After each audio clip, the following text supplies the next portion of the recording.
Pencil in the Paper by Ashna. Once there was a pencil. Her name was Lucy.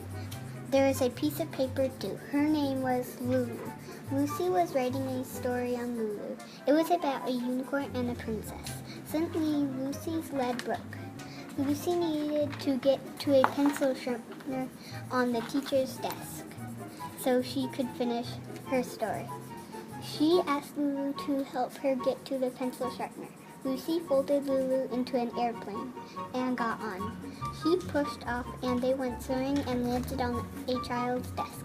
They didn't fly far enough and now the teacher's desk was too high to fly to. So Lulu and Lucy made a ladder from tape and climbed up. They used the pencil sharpener and Lulu was able to finish her story. The end. Dogs, a Turtle, and a Dolphin by Elise Costello. I'm Eliza and I'm a puppy. I'm Eloise and I'm a puppy too. We are twins. We live by the seaside. One day, Eliza and Eloise were walking and they saw a turtle. There was a furious look on her face. She walked as fast as she could toward the dogs. Eliza and Eloise backed up and the turtle named Ellen walked as fast as she could and at last she was there. It took her 5 minutes. She took Eliza and Eloise's collars away. Eliza and Eloise freaked out. Eloise walked over to Ellen. "Stay there," she said. Ellen got a scared look on her face. "Don't be scared. Why did you throw the collars?" asked Eloise. "Well, I'm scared of dogs, but I'm so sorry." "It's okay. But can you get our collars back?" "I don't know how." "Okay, I will get Elizabeth, my friend Dolphin." "Elizabeth!" Elizabeth came swimming up to shore. "What do you need?" she asked. "Can you get the collars at the bottom of the pool here?" "Sure, thank you so much." Elizabeth swam back out to sea, turned around, and then swam as fast as she could, and jumped out of the ocean at the last second and flew through the air and landed gracefully in the pool. She dove down, and when she came back up, she gave the collars to her friends. Ellen became friends with Eliza, Elizabeth, and Eloise. They all lived joyful lives. The end. Elsa's Elephant by Ella Wyatt. Once upon a time, there was a girl named Elsa. She was smart and funny. One sad day, she lost her parents. She found an elephant and wanted to keep it. She called it Grace. Grace was small and had big ears. She followed Grace into the woods. They got lost. Elsa climbed a tree, but she couldn't find a way out, so she went down. Grace saw her friend Snap. Snap was a mouse. Snap led them out of the woods. On the way out, they realized they had to cross a river. They built a boat and tried to get to the other side. They got stuck in a strong current. An old man came and threw a rope at them. He pulled them to shore. Then Elsa realized that the old man was her uncle. Elsa, her elephant, and the mouse went to live with her uncle and lived happily ever after. The end.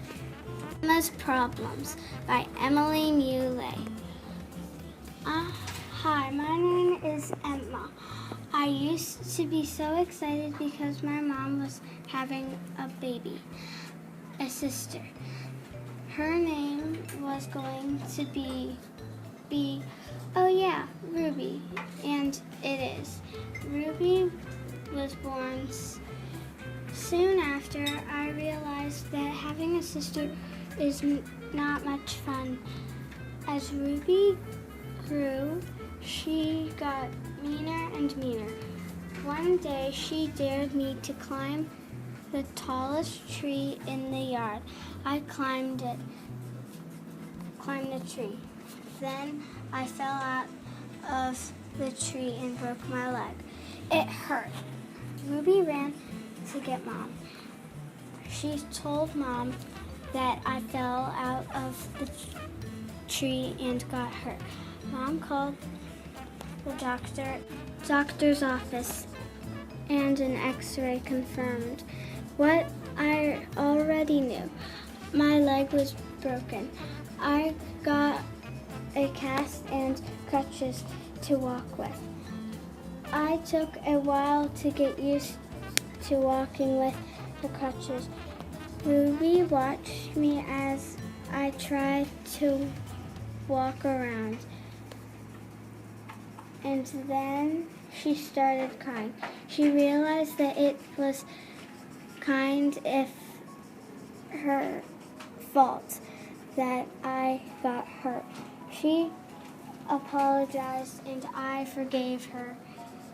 Now she gets me things when I'm sitting and watching TV because I can't carry things while I use the crutches. Now Ruby is less mean and I kind of like having a sister.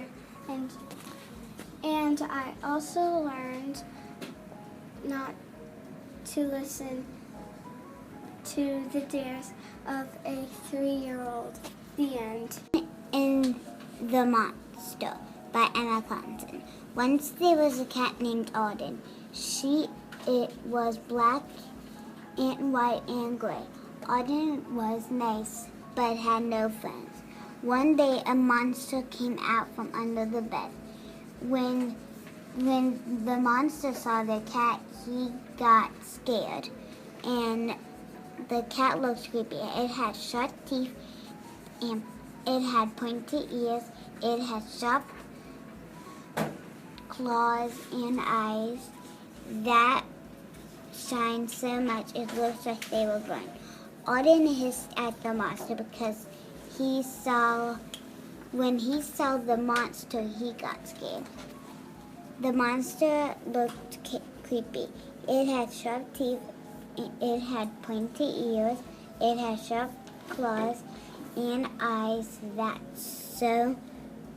shined so much they looked like they were glowing.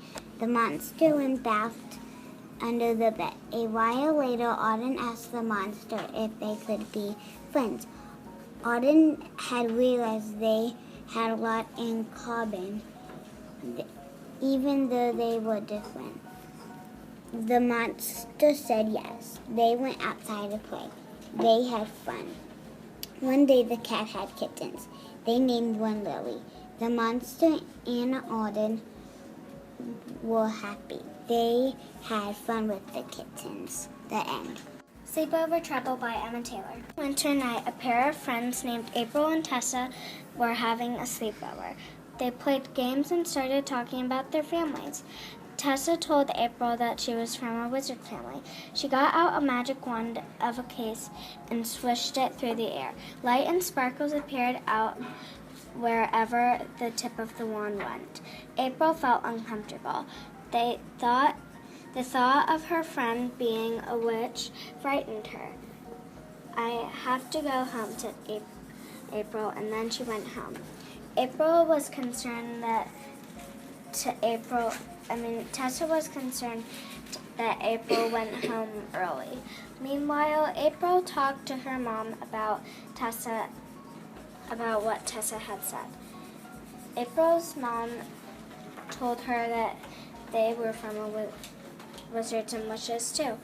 April's mom gave her a wand that they had been saving for her birthday. April was no longer frightened. She went back to Tessa's and finished the sleepover.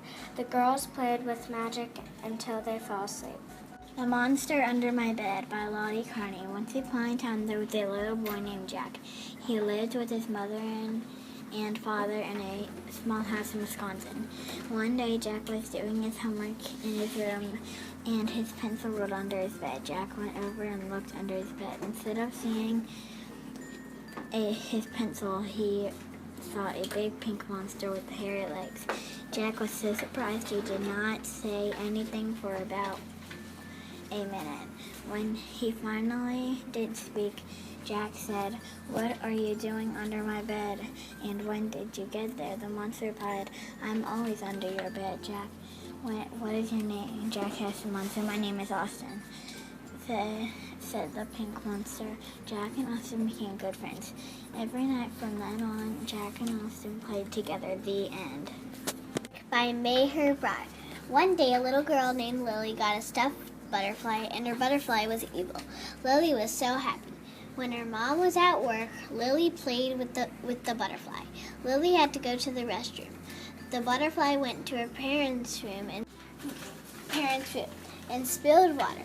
When Lily was coming, the butterfly stopped. When Lily's mom saw her computer, she screamed. Lily came running to her parents' room. She saw the wet computer. Her mom gave her a big timeout and took the butterfly away because Lily was the only one home, so her mother thought she did it. 5 days later, her mom just cared for the butterfly. This was part of the butterfly's plan to become a human. The butterfly tricked Lily into agreeing to switch bodies and used her evil magic to do it. A while later, Lily's dad went to work and saw sparkly green evil magic stuff in the air. He called out to Lily. "Are you okay, Lily?" "I am not Lily, I am Haunted." The dad, who was a doctor of magic, realized that Lily and her stuffed butterfly had switched bodies. He told the mom, and she had to care for the butterflies instead of her fake daughter. This broke the magic spell, and they lived happily ever after. The end. Lesson learned from a zombie by Prisha Gupta. One day there were twin sisters and a brother named Lucy, Julie, and Jake. They all liked to play outside when their parents were doing something. And since their mom and dad were doing something inside the house, they went outside and played past the beach ball. While they were playing with the beach ball, a zombie came shambling out of the ground. When the zombie came, he saw Lucy, Julie, and Jake. They did not see the zombie. They did not see the zombie's sharp yellow feet. The zombie took Jake and threw him into a bush. Then the zombie took the twin sisters and threw them into the same bush. The zombie locked them in the bush by wrapping the bush in chains. Then their mom and dad came outside with the axe. Mom and dad destroyed the zombie and he was never seen again. The lesson learned by the children is don't get locked in a bush by a zombie. The end. Pegasus and Annie by Reese. Once upon a time there was a unicorn named Pegasus and a bunny named Annie. They lived happily in the enchanted forest. But one day Blackhorn, the evil unicorn, came and took Pegasus's power. Without her powers, Pegasus got sick. Annie had to do something. Annie thought of a plan. She called Blackhorn but disguised her voice as Blackhorn's brother, Greyhorn. She told Blackhorn that she was coming. Greyhorn was coming over. Annie put on a disguise so she would look like Greyhorn. When she got to Blackhorn's castle, she disguised as Greyhorn, told Blackhorn to leave for the day, and that Greyhorn, would guard the castle. Blackhorn believed in her and left for the day. While he was gone, Annie told the dragons to give Pegasus's power back. They did. Pegasus used her recovered power to send Blackhorn away forever. He was never seen again. Annie saved the day. The end.